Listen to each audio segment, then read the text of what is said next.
Hey, welcome back. This is Jared at 3C's Recreation. And we're going to do a quick video for you guys on how to install an oversized IMS gas tank. This one has the dry brake in it, so we do have to install the little vent tube. We'll drill a hole here right in the top, and that'll connect to the vent tube. That way we don't get vapor lock. And this is what the dry brake looks like. That'll go on top. Some of the hardware. This is our cap for before we fill during the race. We can pull this off. That way there's no mud getting down in here before we want it fill. And then this is a stock gas tank. We're gonna steal the front seat clip. This is what holds the front seat down from flopping around. And then we're also gonna steal the fuel petcock out of the bottom. So before you put this in a box and put it on the shelf, make sure you get your petcock out of it and the front seat holder. So we'll grab those two items out of this tank, and then we'll show you how to assemble it on this one. So this is how long our fuel petcocks are. So if you're ever riding your bike and you're not on reserve, you just have the fuel petcock on a standard gas tank, it goes so far up. That's why you run out of gas so quick, because that petcock is so long. When you flip the reserve, that gives you the rest of the tank. So right here, what we did is we're fishing the stock one that came out of that tank right back into this one. We'll get those lined up, get them screwed into there. The 4-strokes are a little more difficult, and I'll probably do a video for you guys.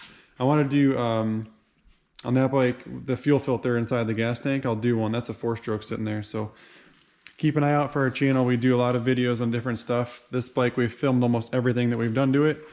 It's going to be raced in the New York Off-Road Series. Danny was 4th overall last year. So I got a big old number 4 on it.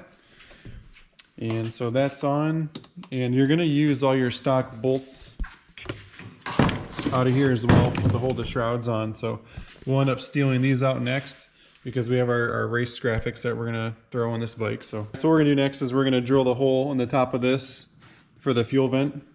We're gonna put it on this side because that's the side that this is on, and some other stuff that comes in this kit. This is if you wanted to relocate your dual ignition map switch. You can put that up on the handlebar. We don't plan on doing that.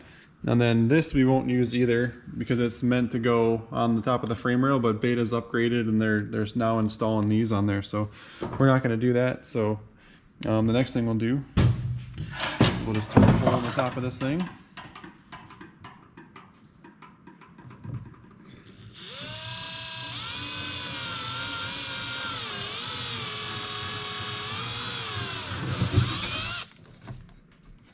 All right, so we've got our fuel breather installed, but now we're gonna put the nut on the bottom of it up in the tank. And before we do that, we tipped it over with an air jazz and we got all the shavings out of the tank in case if any came in through. Obviously the fuel petcock has a screen, but why have it in there? So we're just gonna install the nut on the bottom. And it's a little bit easier with a dry brake tank because the opening is so big. So all we'll do is we'll throw that in there, we'll use the wrench, we'll tighten it, and then we'll throw the screws that hold the dry brake assembly on the top. All right, so we got the dry brake inserted in the top. All the screws are tightened evenly. And then we just installed the rear bracketry. And this has a little bit of it slotted. So as we said on the bike, if we need to, and it's slotted back here too, we can adjust it as we need. So when we put these tanks on, we're gonna bring them from the back, because the tank, just like a stock tank, clips onto these here. So we're gonna bring it in and slide it down on the bottom.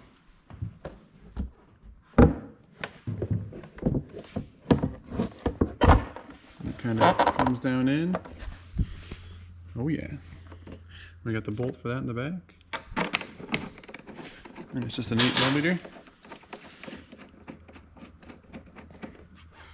So all we'll do now is tighten that down.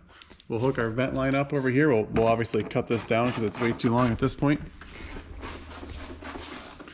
We'll cut this thing down quite a bit. We got our hour meter installed as well on this side. It fits nicely right there. And then this fuel line, we'll cut this down as well because it's way too long for the stock tank to go way up top. So we'll cut this and reattach it right where it needs to go here. And then we'll get our graphics on there, and this bike will pretty much be ready. Again, this is Jared at 3C's Recreation. If you're looking for more beta tech tips, we did a bunch of videos on this bike as we assembled it.